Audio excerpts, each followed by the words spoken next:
লেখক উজ্জ্বল সংযুক্তার কলঙ্কিনী তাপসী। মা মা খুব খিদে লেগেছে, বাড়িতে যদি কিছু থাকে তাহলে দাও না গো। আর শোনো না, এই যে অঙ্কুশ দাদাকেও কিছু দিও, অনেকক্ষণ আমার সাথে ক্রিকেট খেলছিল। সে না হয় বুঝলাম, তোর একার জন্য তো দিতে পারি।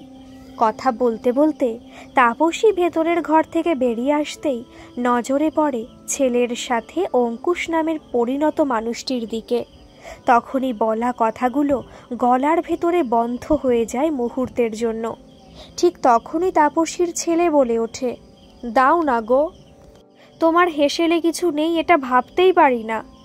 ক্ষণিকের জন্য স্তব্ধ হয়ে পুনরায় মৃদু হেসে বলে ওঠে তাপসী, হ্যাঁ বস, আমি দেখছি কি দিতে পারি। বলেই অঙ্কুশের দিকে তাকিয়ে ছেলেকে বলে, এত বড় মানুষটা তোর বন্ধু? পুনরায় অঙ্কুশের দিকে তাকিয়ে, আপনি আমার ছেলের বন্ধু? বিশ্বাস হয় না। যাই হোক, বাড়িতে কিন্তু এই অসময়ে খেতে হলে পান্তার সাথে আলু সেদ্ধ ছাড়া কিছু দিতে পারবো না।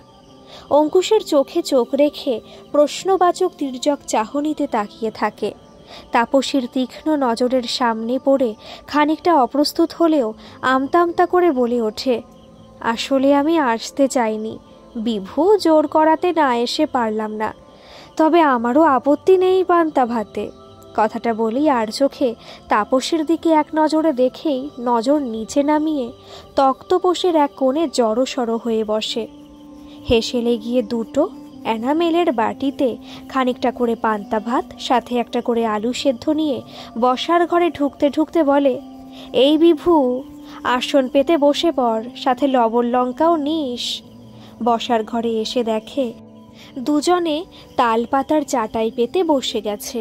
মাকে দেখে বিভু বলে, বসেই আছি, তুমি দাও দেখি।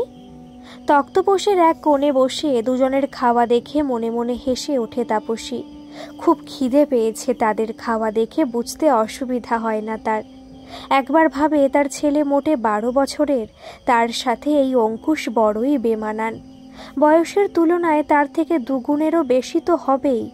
তাপসী ভাবে হয়তো তার থেকে 2-1 বছরের ছোট হবে। তবুও অঙ্কুশ কি করে তার ছেলের বন্ধু হতে পারে? তাপসী ভাবতে শুরু করেছিল অঙ্কুশকে নিয়ে। সুন্দর সুস্বাস্থ্যের অধিকারী ছেলেটি, সাথে গৌরবর্ণ আকর্ষণীয় চেহারা, এমন ব্যক্তিত্বের অধিকারী তার মাত্র 12 বছরের ছেলের বন্ধু কি করে হতে পারে? বারমুন্ডা পড়া অঙ্কুশের শরীরের দিকে বারবার তাকিয়ে মনে মনে হেসে ওঠে নিজের স্বামীর সাথে তুলনা করে। প্রেক্ষাপটের অতীতে ফিরে যাওয়া। দক্ষিণ 24 পরগনার গোসাবার একটি প্রত্যন্ত গ্রামে চিত্তানন্দ বৈদ্যের বাড়ি, তবে সেটা ছিল অস্থায়ী বাড়ি। প্রত্যন্ত সুন্দরবন থেকে বানভাসির ভয়ে 2 পুত্র এবং এক কন্যাকে নিয়ে গোসাবার এই অঞ্চলে এসে ওঠে ভদ্রলোক। পৈতৃক সূত্রে হোমিওপ্যাথিকের ব্যবসা। গোসাবায় এসে নিজের সুমিষ্ট ভাষার গুণে হোমিওপ্যাথিকের ব্যবসাটা জমিয়েছিলেন বেশ ভালোই। একাধারে তিনি যেমন ছিলেন অলিখিত হোমিওপ্যাথিক ডাক্তার, কিন্তু তার ঔষধে গরিব জনসাধারণ মজে ছিল উন্নতি দেখে। তাই প্রসারটা তিনি বেশ ভালোই করতে পেরেছিলেন সেখানে। অতীত ঘেঁটে দেখলে অনেক জল ঘোলা হয়, তবুও যতটা পারি অতীত দেখার চেষ্টা করে যাই। চিত্তানন্দ বৈদ্যের আদি নিবাস বাংলাদেশের খুলনা জেলার একটি অখ্যাত গ্রামে। দেশভাগের কিছু বছর পূর্বে সপরিবারে চলে আসেন সুন্দরবনের দয়াপুর নামক স্থানে। পরে সেখানেও বানভাসির ভয়ে স্থান পরিবর্তন করেন গোসাবাতে। তখন তাদের পরিবারে স্ত্রী সহিত নাবালক এক কন্যা ও 2 পুত্র সন্তান। চিত্তানন্দ হোমিওপ্যাথিক চিকিৎসা ছাড়া অন্য কিছু জানতেন না, তবে স্ত্রী সুলোচনা দেবী ছিলেন অত্যন্ত চতুর এবং করিতকর্মা মহিলা। তিনি গোসাবায় এসেই স্বল্পমূল্যের একটি জমি নিয়ে সেখানে মাটির 2টি ঘর বানিয়ে বসবাস করতে শুরু করে। স্বামী চিত্তানন্দ গোসাবা বাজারে একটি ঘর ভাড়া নিয়ে নিজের হোমিওপ্যাথিক চিকিৎসা চালিয়ে যাচ্ছিলেন। 3টি সন্তান নতুন পরিবেশে একটু একটু করে বড় হতে শুরু করেছিল। এদিকে অভাবের সংসারে চুপ করে বসে থাকার পাত্রী ছিলেন না সুলোচনা দেবী। তিনিও সংসারের হাল ফেরাতে কলকাতা শহরের বস্ত্র হাটে যাতায়াত শুরু করে। সেখান থেকে নানা রকমের রেডিমেড বস্ত্র সংগ্রহ করে বিক্রি করতে শুরু করাতে সংসারের স্ত্রী ফিরতে শুরু করেছিল। এদিকে তাপসী এবং 2 ভাই বাড়িতে মা বাবা না থাকার কারণে নিজের ইচ্ছে অনুযায়ী চলতে থাকে। তাপসীর বয়স যখন 13, তখন থেকে ডানা কাটা পরিতে পরিণত হয়। সেই বয়সেই তার শারীরিক সৌন্দর্যের সাথে সুদর্শনা গড়ন এতটাই বৃদ্ধির হয়েছিল, যা দেখে ভ্রমরের দলের গুঞ্জন বাড়ির আশেপাশে দিবারাত্রি গুনগুন করতে শুরু করে। সেই গুঞ্জন যত দিন যায় ততই বৃদ্ধি পায়। এমতো অবস্থায় তাপসী বেঁচে থাকে কি করে? একসাথে কয়েকটি ভ্রমরের গুঞ্জনে আকর্ষিত হয়ে উঠেছিল, যার কারণে কিছুদিনের ভেতরেই সেখানকার প্রতিবেশীদের নিকটে চিত্তানন্দ বৈদ্যের বাড়ি হয়ে ওঠে যন্ত্রণাদায়ক। প্রতিনিয়ত সন্ধ্যার পরে স্বামী স্ত্রী দুজনে বাড়ি ফিরলেই প্রতিবেশীগণ সমূহ এসে নানা রকম নালিশ জানিয়ে যেত। তার ভেতরে সব থেকে বেশি নালিশ জমা পড়ে তাপসীর বিরুদ্ধে। ততদিনে তাপসী 14 বছর অতিক্রমণের পথে। তার সৌন্দর্যের বর্ণনা ছড়িয়ে পড়ে সমগ্র অঞ্চল জুড়ে। এমতো অবস্থায় মাতা পিতাকে তার জন্য অহম নির্ণয় নিতে বাধ্য করে। তবে ইতিমধ্যে তাপসীর নয়নের কটাক্ষে অনেকেই বধ হয়েছে। তাদের ভেতরে দুজন ভ্রমর পাকাপাকিভাবে তার বাড়ির আশেপাশে থাকতে শুরু করে। দুই ভ্রমরের ভেতরে ক্রমশ প্রতিদ্বন্দ্বিতা শুরু হয়। এমতো অবস্থায় সুলোচনা দেবী মেয়ের জন্য পাত্র দেখতে উঠে পড়ে লেগে গেলেন। এমন পরিস্থিতিকে সামলাতে কেবলমাত্র তাপসীর বিবাহ একমাত্র উপায়, এটা মনে করেই কোমর বেঁধে লেগে পড়লেন। নিকটে দুই কাকা শ্বশুরের বাড়ি থাকায় তাদেরও সাহায্য প্রার্থী হয়েছিল। কিছুদিন খোঁজাখুঁজির পরে সুলোচনা দেবী পাত্র দেখে সন্তুষ্ট হন। তিনি তখন যেন তেন উপায়ে কন্যাকে পাত্রস্থ করতে পারলে বেঁচে যান, এমনই তখন পরিস্থিতি। কাকা শ্বশুরের সাথে আলোচনা করে গোসাবা ছেড়ে কন্যাকে নিয়ে উঠলেন দূর সম্পর্কের এক পিসির বাড়িতে। ইচ্ছা সেখান থেকে মেয়ের বিয়ে দিয়ে দেবেন। অবশেষে একদিন সকলের অলক্ষ্যে অন্ধকার থাকতে সপরিবারে গমন করলেন পিসির বাড়ির উদ্দেশ্যে। বলাই বাহুল্য, পিসির বাড়িও সুন্দরবন অঞ্চলের আরও একটি প্রত্যন্ত গ্রামে। অবশ্য কাকা শ্বশুরের দুই ছেলেও তাদের সাথে ছিল। তাপসীকে সুযোগ দেওয়া হয়নি বিবাহের পূর্বে তার স্বামীকে দেখার। সেই কারণে প্রথমে অশান্তি করলেও উপায়ন্তর না দেখে মৌন থাকাটাই শ্রেয় ভেবে নেয়। কারণ যে পরিস্থিতি সৃষ্টি করেছিল সেখানে, সেই পরিস্থিতি থেকে বেঁচে ফিরে আসাটাই যথেষ্ট ছিল সেই মুহূর্তে। তাই মা বাবার সামনে নিজের অস্ত্র ফেলে দিতে বাধ্য হয়। দেখতে দেখতে বিয়ের দিন আগত প্রায়। সুলোচনা দেবী যথাসাধ্য বিয়ের আয়োজনের চেষ্টা করে চলেছিলেন। অভাবী পরিবার নানা জনের থেকে সাহায্য নিয়ে মেয়ের বিবাহ দিতে চলেছিলেন। সে বিয়ের অনুষ্ঠানে কলকাতা শহরের থেকে নিমন্ত্রিত হয়ে এসেছিল তাপসীর এক পিসি ও তার 8 বছরের কন্যা। বিয়ের দিন বাদ ভাঙা বৃষ্টি শুরু হয় সকাল থেকেই। সন্ধ্যার পূর্বে দুটি নৌকোতে বরযাত্রী সহ বর পৌঁছানোর সময় তুমুল ঝড় বৃষ্টির কবলে পড়ে। বিয়ের মণ্ডপের দশা তখন তথৈবচ। তথাপি মেয়ের বিয়ে বলে কথা, কোনো রকমে সে দুর্যোগের ভেতরে সংক্ষেপে বিবাহ সম্পন্ন হয়। বরযাত্রী এবং আমন্ত্রিতদের খাওয়া দাওয়ার ব্যবস্থার বর্ণনা করা অতীব কঠিন। প্রায় সকলেই বৃষ্টি বাদলে ভিজতে ভিজতে হাতে কাগজের থালা নিয়ে কোনো রকমে নানাবিধ ব্যঞ্জন একত্রে খিচুড়ি মনে করে উদরাস্ত করে। পিসির বাড়ি দুটি মাত্র মাটির ঘরে এত অতিথির স্থান পাওয়া প্রায় অসম্ভব। কোনো রকমে বর বধূ এবং কিছু বয়োজ্যেষ্ঠ অতিথিকে বসাতে পেরেছিলেন বৈদ্য দম্পতি। বিবাহ অনুষ্ঠানের পরে যেমন তেমন ভাবে গল্পগুজবে সময় কেটে যাচ্ছিল সকলের। যখনই পূর্ব দিগন্ত রক্তিম হয়ে ওঠে তখনই বরযাত্রী দলের গুঞ্জন শোনা যায়। প্রভাত হয়ে এলো, চলে এসো, আর অপেক্ষা করা যায় না, এবার বধূ নিয়ে বাড়ি ফেরা যাক। রাতে বিবাহ মণ্ডপে নিজের স্বামীকে দু চোখে ভালো করে দেখার সুযোগটুকু পায়নি তাপসী। প্রভাত হওয়ার পূর্বেই স্বামীর সাথে কন্যাকে বিদায় করেন বৈদ্য দম্পতি সমূহ। তখনও অঝোর ধারায় বৃষ্টি থাকলেও বাতাসের তীব্রতা অনেকটাই কম থাকায় নৌকো নিয়ে যেতে অসুবিধার হয়নি বরের সাথে বরযাত্রী দলের। বরকন্যা বিদায় বেলায় নদী পাড়ে দাঁড়িয়ে তখন বৈদ্য পরিবার এবং তাদের সাথে গোসাবা থেকে আমন্ত্রিত স্বজনগণ।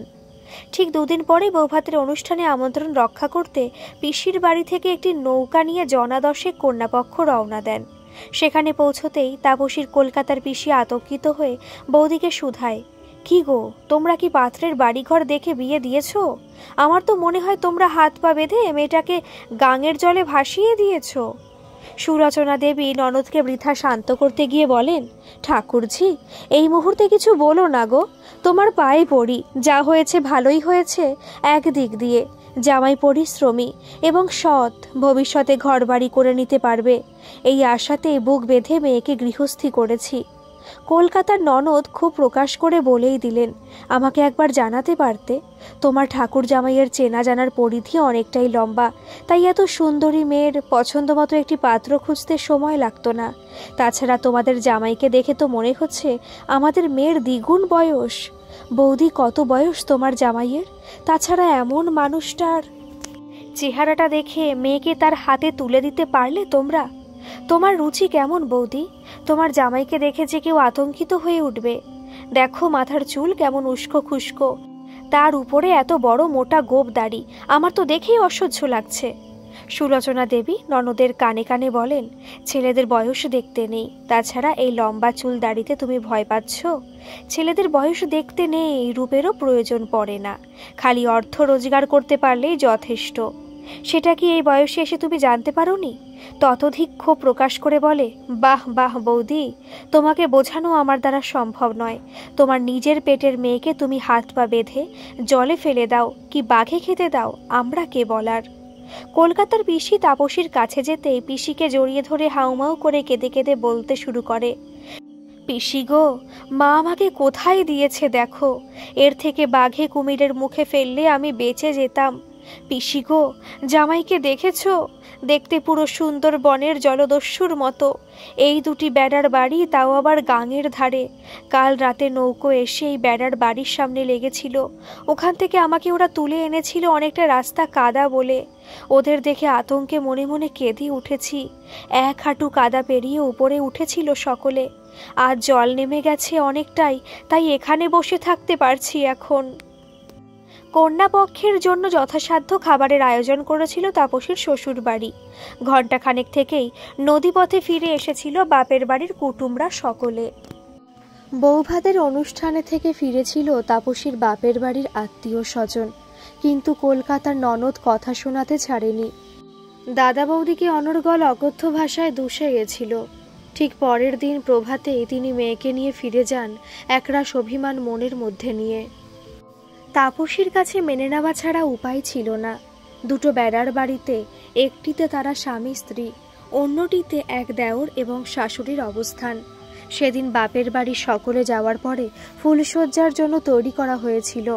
যে ঘরে এসে গতকাল থেকে ছিল সেই ঘরেই। সে ঘরে ছিল একটি কাঠের তক্তপোষের উপরে পাটির মাদুর।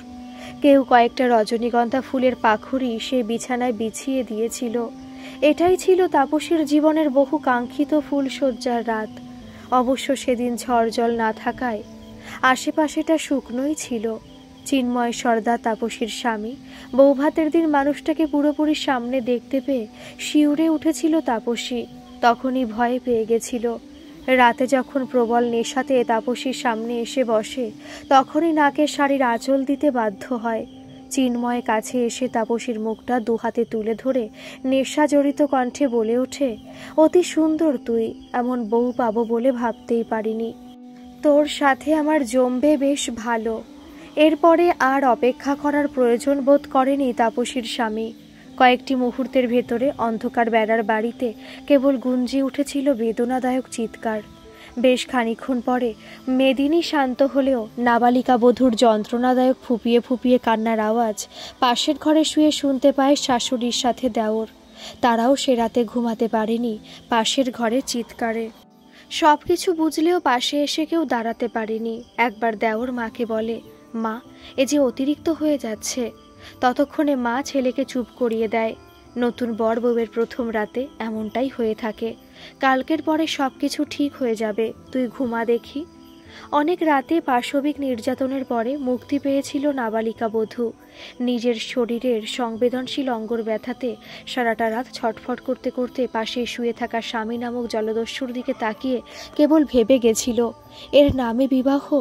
বিয়ের মানে যদি এমন হয়, সে বিয়ের থেকে মৃত্যুও পছন্দ হয়।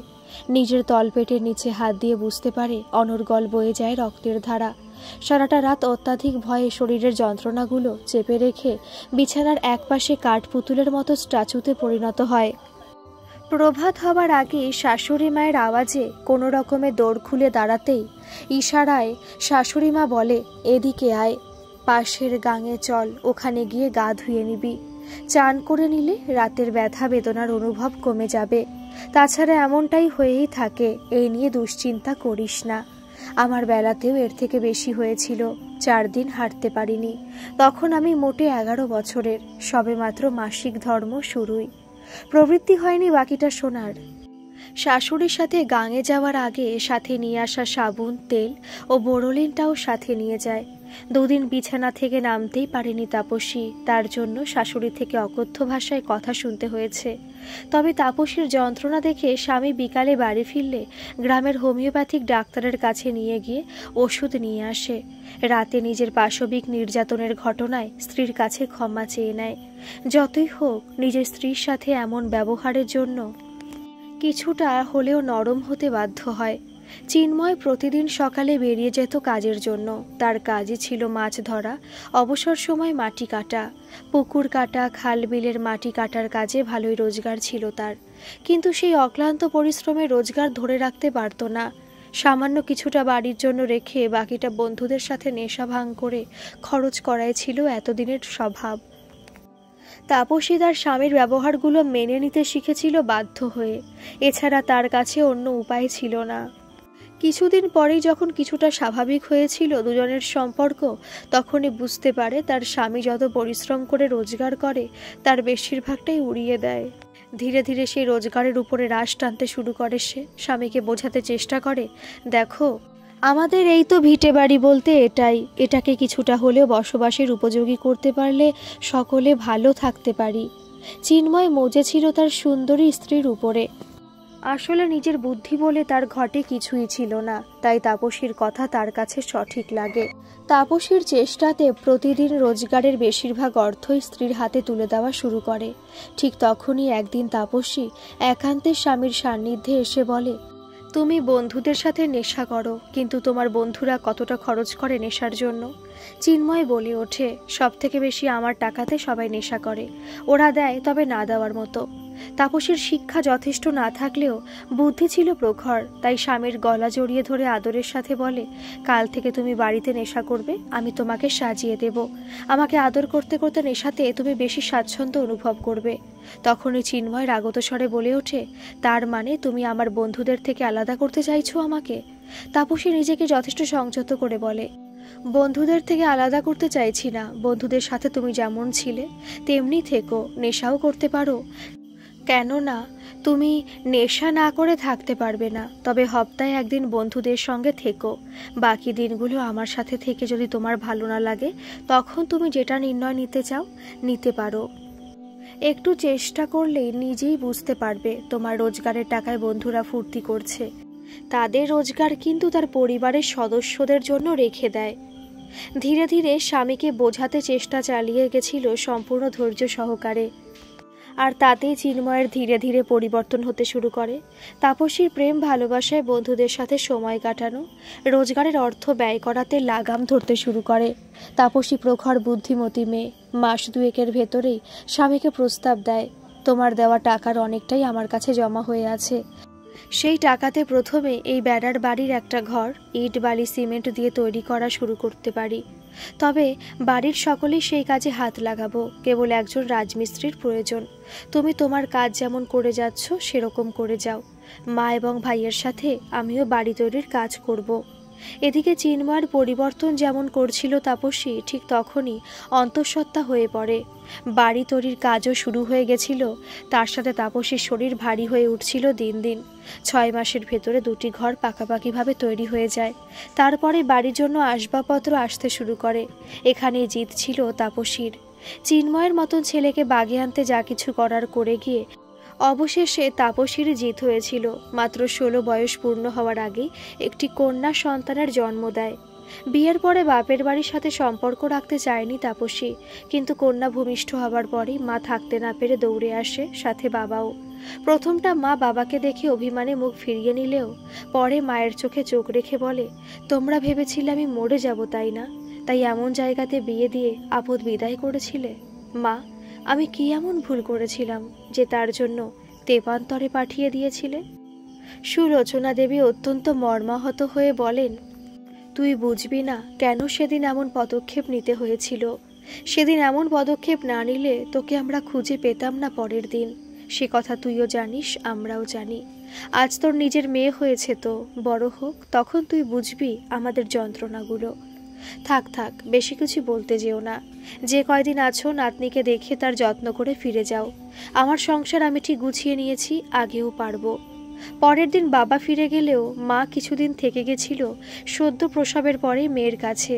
মেয়ের কাছে থাকতে থাকতে বুঝেছিল তাপসী কেমনভাবে তার ছন্ন ছাড়া সংসারটাকে একটা রুচিশীল পরিস্থিতিতে আনতে পেরেছিল। জামাইয়ের উপরে সন্তোষ প্রকাশ করে বলে, বাবা, তোমার সংসার বড় হচ্ছে, এক কন্যার পিতা হয়ে গেছো, এখন থেকে তোমার উপরে অনেক দায়িত্ব এসে গেছে। সেই সব দায়িত্ব পালন করতে গেলে নিজের অনেক কিছুই বিসর্জন দিতে হয়। তবে তুমি খুব ভালো মনের ছেলে, আমার মেয়েটিকে সুখে শান্তিতে রেখেছো, এটা দেখে আমিও খুশি।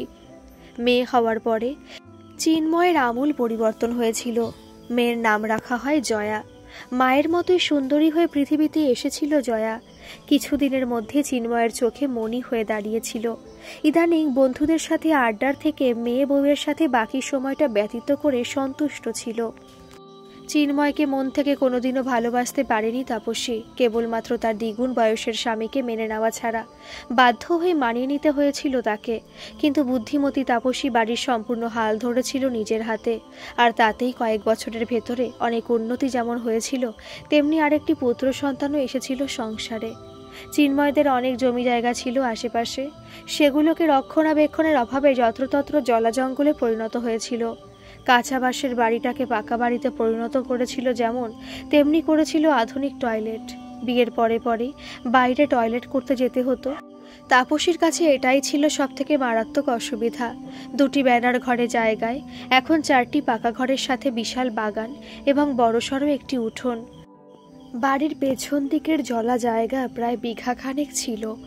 দুই ভাই এবং শাশুড়ির সাথে আলোচনা করার পরে সেই জায়গাটাকে ভেড়িতে রূপান্তর করে, আর তাতেই সংসারে অর্থের প্রাচুর্য দেখা দিতে শুরু করে। দুই ভাই মিশে ভেড়িতে নানা রকম মাছের চারা ছাড়ার সাথে সাথে তাদের আধুনিক খাদ্যের ব্যবস্থার ব্যাপারটাও তাপসীর মস্তিষ্ক স্রোত। একটি মাত্র দেওর, তার স্বামীর থেকে 7 বছরের ছোট। তাপসীর ইচ্ছায় সে দেওরের বিবাহ দেওয়া হয়। তাপসী নিজে পছন্দ করে দেওরের জন্য শিক্ষিত মেয়ে খুঁজে এনেছিল। মাধ্যমিক পাশ করা মেয়েটা পরিবারে আসার পরে তাপসী ডান হাত হয়ে উঠেছিল। একটা ছন্ন ছাড়া পরিবারকে নিজের চেষ্টায় অসীম ধৈর্যের সাথে যেভাবে পরিবর্তন করতে পেরেছিল, সেটাই ছিল তার কাছে সবথেকে বড় পাওয়া। দেখতে দেখতে মেয়ে জয়া মাধ্যমিক পরীক্ষায় উত্তীর্ণ করে গেছিল। মায়ের মতো সুন্দরী ছিল জয়া, কিন্তু তার এমন পরিবেশ পছন্দের ছিল না। ততদিনে মামার বাড়ি গোসাবার থেকে দক্ষিণ 24 পরগনার একটি মফস্বল শহরে উঠে আসে। নিজেদের চেষ্টায় সেখানে পাকা বাড়ি বানিয়ে বেশ কিছু ফসলি জমি নিয়ে চাষবাসে যেমন শুরু করে, তার বাপের বাড়ির সদস্যরা তেমনি আধুনিককালের শিক্ষার দিকেও নজর রাখে তার দুই মামা। দাদু চিত্তানন্দ বৈদ্য তার হোমিওপ্যাথিকের ব্যবসা অনেকটা বাড়িয়েছিল। যখনই জয়ার স্কুলের ছুটি হয় তখনই দৌড়ে আসতো মামার বাড়িতে। মামার বাড়িতে বেশি স্বাচ্ছন্দ্য অনুভব করত জয়া। তার অনেক কারণও ছিল। এখানেই তার প্রথম প্রেমের সম্পর্ক অঙ্কুরিত হয়ে ওঠে। প্রেম ভালোবাসার মোহজালে ধীরে ধীরে তলিয়ে যেতে শুরু করে। কিছুদিন পরে সেই ঘটনা তাপসীর কানে গিয়ে ওঠে, আর এখান থেকে শুরু হয় তাপসীর জীবনের পরবর্তী অধ্যায়। মেয়ে জয়ার তখন সবে 15 বছর বয়স, কিন্তু তাপসীও ততদিনে বুড়ি হয়ে যায়নি। তার মাত্র 31 বছর বয়স। সৌন্দর্যের সাথে যৌবন তখনও তার শরীরে বিদ্যুতের ঝলক দেওয়ার জন্য যথেষ্ট। সৃষ্টিকর্তা সবই দিল, তবুও দুহাত ভরা শূন্যতা রয়ে গেল সমস্ত প্রাপ্তিকে ঘিরে। তাপসী নিজের সংসারকে সমৃদ্ধি করেছিল ঠিকই, কিন্তু অন্তরের একটা কোণে শূন্যতা রয়ে গেছিল আজীবন। ইদানিং তার শরীরের জৌলুস বেড়েছিল চোখে পড়ার মতো। মাদকতায় ভর্তি শরীর নিজের কাছেই বেসামাল হয়ে উঠেছিল ইদানিং। শরীরে বিদ্যুতের তরঙ্গ দৌড়ে যেতে গিয়েও থমকে যেতে বাধ্য হয়। ইচ্ছা হয় তার যৌবনের দিনগুলো আরও অধিক রঙিন হয়ে ফিরে আসতে তার সামনে। মাঝে মাঝে মনে হয় দাম্পত্য সম্পর্ক মানেই শুধু সংসার চালানো বা সন্তান লালন পালন করা। দাম্পত্য জীবনের গভীরে রয়েছে মন, শরীর ও আত্মার মেলবন্ধন। তাপসীর পরিপূর্ণ যৌবনে তার স্বামীর বার্ধক্যের প্রবেশ, এটাই হয়তো একজন নারীকে বিচলিত করার জন্য যথেষ্ট। এতদিনে চিন্ময়কে টাকা রোজগারের নেশায় পেয়েছিল, তাই ঘরের সৌন্দর্যকে প্রত্যাখ্যান করে টাকা উপার্জনের নেশায় মজুরদের দলের কর্তা হয়ে গেছিল সে। তাদের নিয়ে মাঝে মধ্যে দেশের বিভিন্ন রাজ্যে কয়েক মাসের জন্য রওনা হয়ে যেত। তবে বলা বাহুল্য, সাংসারিক হয়েছিল ছেলেটা।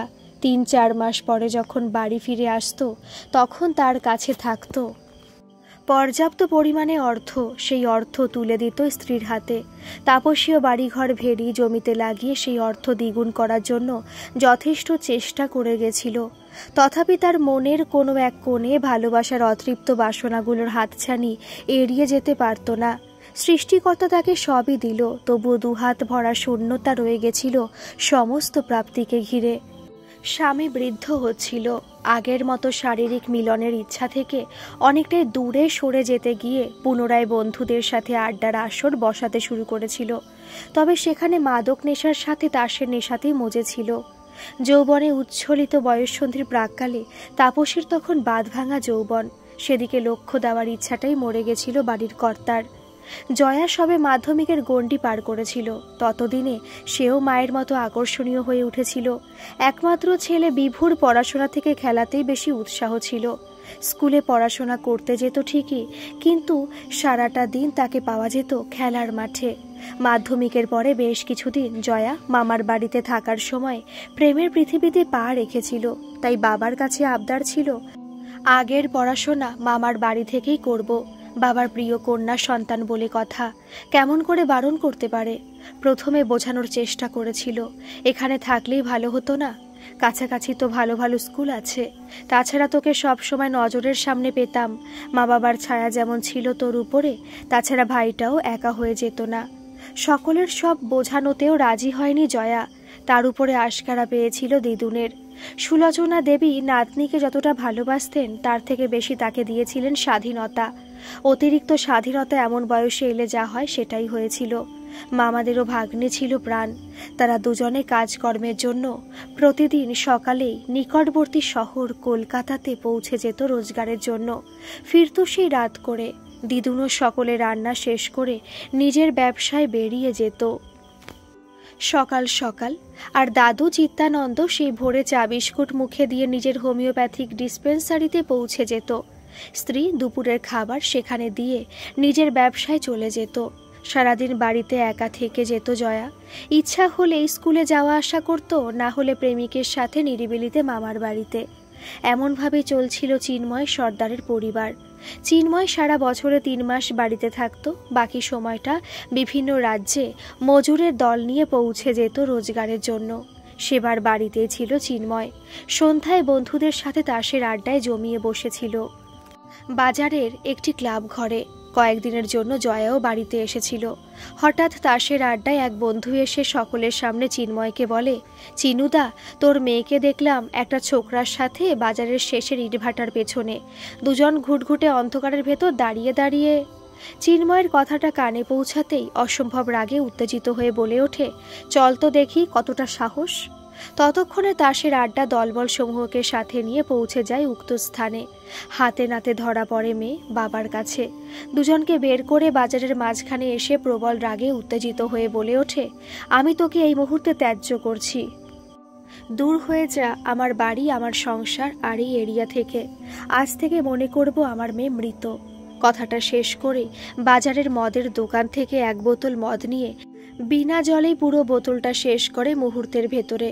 চিন্ময় আসলে একমাত্র আদরের মেয়েকে এমন পরিস্থিতিতে বাজারের ভেতরে তার বন্ধু মহলের সামনে দেখবে বলে আশা করেনি। আর তাতেই সহ্য শক্তির সীমা ছাড়িয়ে গেছিল। হঠকারিতাতে মেয়ের প্রতি অন্যায় করেছে কি ঠিক করেছে সেটা বোঝার ক্ষমতা ছিল না তার। পরে অবশ্য বন্ধুরা বলেছিল, হঠাৎ করে এমন নির্ণয় নিস না, এতে হিতে বিপরীত হতে পারে। একবার মেয়েকে বুঝিয়ে সুঝিয়ে বাড়ি নিয়ে যা। ছেলেটির সাথেও কথা বল, তার বাড়ির সাথেও কথা বল, ছেলেটা কি করে, তাদের পরিবার কেমন, এগুলো বুঝে নেওয়ার পরে যা কিছু নির্ণয় নিস। ততক্ষণে মদের নেশা মস্তিষ্কের ভেতরে কাজ করতে শুরু করেছিল। চিন্ময় ছিল অসম্ভব জেদি আর একগুঁয়ে স্বভাবের। ঘটে বুদ্ধি বলে কিছুই ছিল না, যেটা সেই মুহূর্তে মনে হতো সেটাই করে বসত। একবার যেটা মনের মধ্যে ঢুকে যেত সেটাকেই সঠিক সিদ্ধান্ত বলে ভেবে নিত। তাই বন্ধুদের বোঝানো তার বোঝার ক্ষমতার বাইরে ছিল। তাই বলে উঠেছিল, একবার তাড়িয়ে দিয়েছি তো ব্যাস, আমার কাছ থেকে আজ আমার মেয়ে মরে গেছে। প্রচণ্ড রাগে দুঃখে আশাহত হয়েছিল চিন্ময়। তাই তখনই বন্ধু মহল থেকে দূরে নিরালাতে গিয়ে হেঁটে বেড়ায় নিজের আশাহত ভাবটাকে দমন করার চেষ্টায়। মনে হয় কত ইচ্ছা ছিল একমাত্র মেয়েকে পড়াশোনা করিয়ে উচ্চ শিক্ষিত করবে। নিজে অকাট মূর্খ হলেও মেয়ে এবং ছেলেকে শিক্ষিত করার চেষ্টায় আপ্রাণ রোজগার করে গেছিল সে।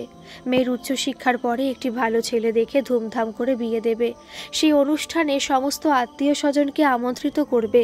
বেশ কয়েকদিন ধরে চলবে সেই উৎসবের মহল। ছোটবেলা থেকে মেয়ে অন্তঃপ্রাণ ছিল সে, আজ সেই মেয়ের থেকে এত বড় ধোঁকা। বিশ্বাস করতেই পারছিল না সে। একবার তো মনে হয়েছিল রাগে দুঃখে নিজেকে শেষ করে দেবে। অনেক রাতে বাড়ি ফিরে জানতে পারে বাড়িতে যেমন খবরটা ছড়িয়ে গেছিল তেমনি আশেপাশেও ছড়িয়ে গেছিল আগুনের মতো। বাড়িতে ঢুকে অন্ধকারে বারান্দায় থাকা খাটিয়াতে শুয়ে পড়ে, কিন্তু কতক্ষণ।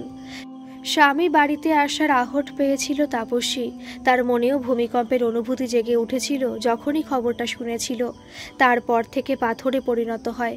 মেয়ের কথা চিন্তা করে নিজের অল্প বয়সের ভুলগুলোর অপরাধে তাকে যে শাস্তি পেতে হয়েছে সেটা কেমন করে সে ভুলতে পারে। মেয়ের জন্য মনটা ভারাক্রান্ত হয়েছে খবরটা শুনেই। মনে ভাবে, এই বয়সটা তো খারাপ, প্রেম ভালোবাসার মোহজাল থেকে বেরিয়ে আসা এতটাই কি সহজ? সে কি পেরেছিল? সেদিন পারেনি বলেই পরবর্তী জীবনে কেবল মানিয়ে নিয়ে চলতে হয়েছিল। অবুঝ মেয়েটা একবার আমায় বলতে পারত, সব কিছু আমার কাছে প্রকাশ করতে পারত, কিছুটা হলেও আটকাতে চেষ্টা করতাম। এই সব চিন্তা করতে করতে স্বামীর মাথার কাছে বসে মাথায় হালকা স্পর্শ করতে করতে মৃদু স্বরে বলে, সব শেষ করে দিয়ে আসলে তো? জয়া তোমার অস্তিত্ব জুড়ে কতটা ছিল আমার থেকে কেউ ভালো জানতো না।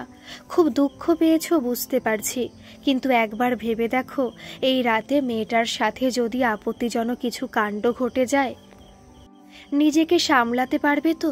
তুমি কি চেনো ছেলেটাকে? বাড়ি কোথায় তার? কি করে সেই ছেলেটি? খারাপ ভেবো না। সেদিন আমার মা যেমন করে আমাকে বিসর্জন দিয়েছিল, আজ তুমি ঠিক তেমনভাবে তোমার নিজের মেয়েকে বিসর্জন দিলে। সবসময় হঠকারী সিদ্ধান্ত নেওয়া উচিত নয়। কাল সকালে যদি শোনো তোমার একমাত্র আদরের কন্যা সন্তান ধর্ষিতা হয়ে কোনো খাল বিল অথবা গাঙের ধারে পড়ে আছে, সামলাতে পারবে তো তুমি? মদের নেশা হালকা হতে শুরু করেছিল। তাপসীর জ্বালা ভরা কথাগুলো হৃদয়টাকে নাড়িয়ে তুলেছিল। সত্যি যদি এমন হয় যেটা তার স্ত্রী বর্ণনা করছে, কি করবে সে? কার কাছে যাবে? সে তো নিজেই নিজের মেয়েকে বিসর্জন দিয়ে এসেছে একটা অজানা ছেলের কাছে। রাতে তার সাথে যদি আপত্তিজনক কিছু হয়। চিন্তা করতে করতে উঠে বসে সে অন্ধকার রাতে বারান্দার মাঝে। স্ত্রীকে জড়িয়ে ধরে কান্নায় ভেঙে পড়ে। গ্লানি অনুশোচনায় বশীভূত হয়ে রুদ্রকণ্ঠে বলে, তাহলে সত্যি কি আমি ভুল করেছি? তখন যে আমি ধৈর্য ধরে রাখতে পারিনি। সমস্ত বাজারের মধ্যে নিজের মেয়েকে আপত্তিজনক অবস্থায় দেখে মাথা ঠিক রাখা অসম্ভব হয়ে গেছিল। তাই তো এমন নির্ণয় নিতে বাধ্য হয়েছিলাম। সেদিন রাতে দুজনে কেউ খেতে কিংবা ঘুমাতে পারিনি। জয়া কিছুটা বড় হয়ে উঠলে মায়ের সাথে বনিবনা হতো না, কারণ মায়ের ইচ্ছা অনুযায়ী মেয়ে চলতে রাজি ছিল না। তাই ধীরে ধীরে তাপসীর থেকে দূরত্ব বেড়ে চলেছিল জয়ার।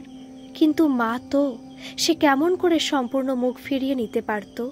কিন্তু তাপসী নিজের মেয়ের এমন পরিণতির জন্য তার মাকেই দায়ী করে। মুখে কিছু না বললেও ভোর রাতে মায়ের কাছে ফোন করে। তাপসী জানত তার মা ভোর রাত থেকে উঠে রান্না করে।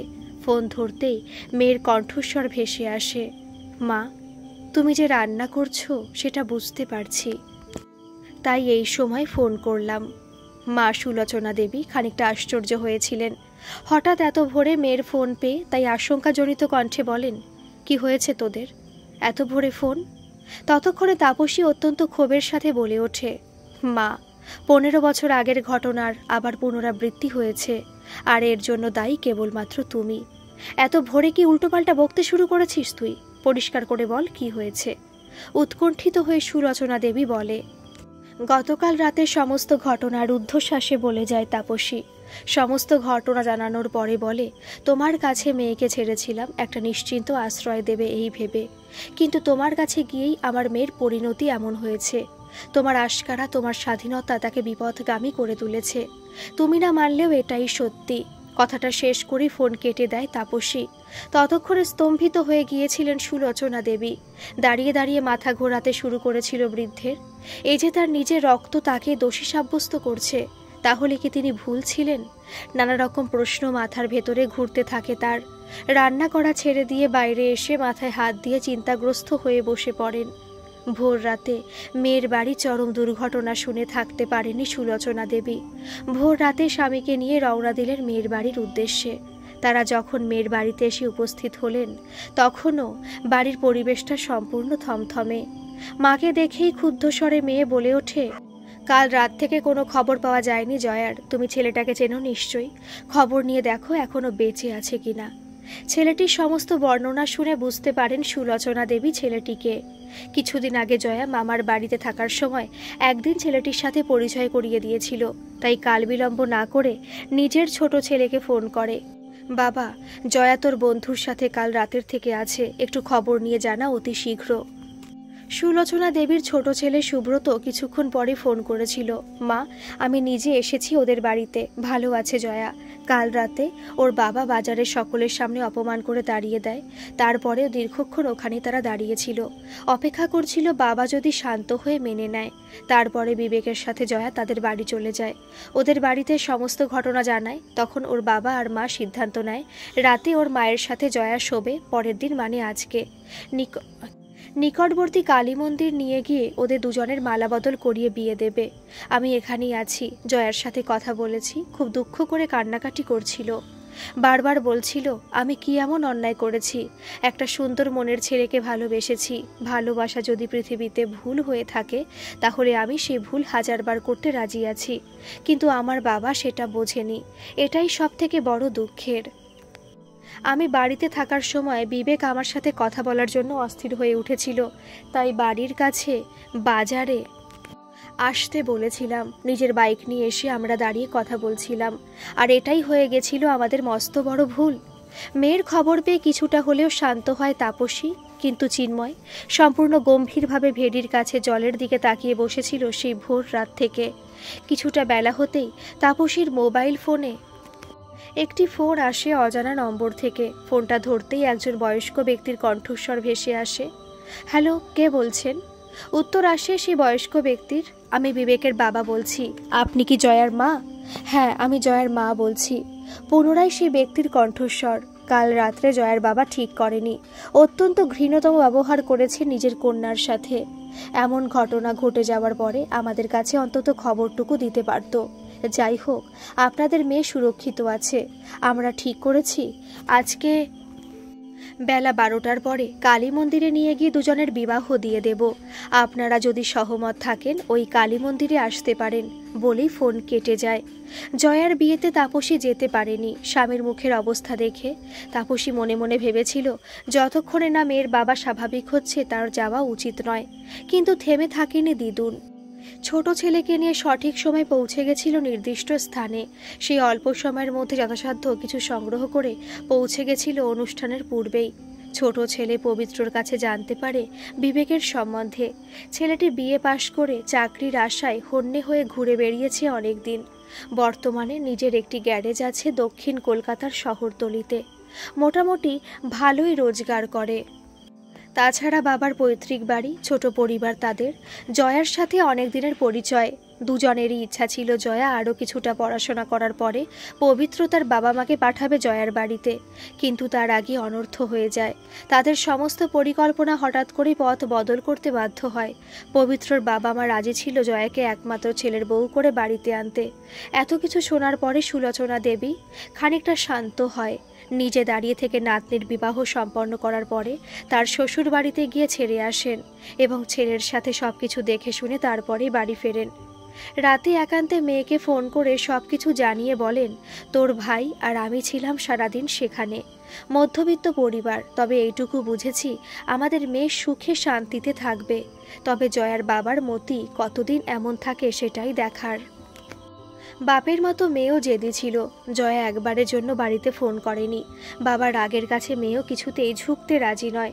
তাই বেছে নিয়েছিল এমনই সিদ্ধান্ত, নিজে থেকে কোনোদিনও বাপের বাড়িতে সাথে সম্পর্ক রাখবে না। কিন্তু মাসখানেক পরে চিন্ময় হার মানতে বাধ্য হয়েছিল পরিবারের চাপে পড়ে। আর একদিন নিজেই মেয়ের কাছে ফোন করলেন। দেখ মা, তুইও ভুল করেছিস, আমিও ভুল করেছি। একজন পিতা হয়ে আমি নত হচ্ছি তোর কাছে। জামাইকে নিয়ে আমাদের বাড়িতে একবার ঘুরে যা। খানিকটা দীর্ঘ নিঃশ্বাস ফেলে জয়া বলে, ফোন যদি করতেই হয় তাহলে আমার শ্বশুর মশাইকে করো। শ্বশুর শাশুড়ি স্বামী যদি আজ্ঞা দেয় তবেই আমি স্বামীকে নিয়ে তোমার বাড়ি ফেরার চিন্তা করব। অবশেষে চিন্ময় মেয়ের শ্বশুরের কাছে ফোন করতে বাধ্য হয় এবং তাদের সমস্ত পরিবারকে সাদর আমন্ত্রণ জানায়। বাবা ভুল বুঝতে পেরে অভিমান করেছিল এতদিন, সেটা বুঝতে পেরে মেয়েও নিজের অভিমান ছেড়ে শ্বশুরবাড়ির সবাইকে নিয়ে একদিন পৌঁছে যায় বাপের বাড়িতে।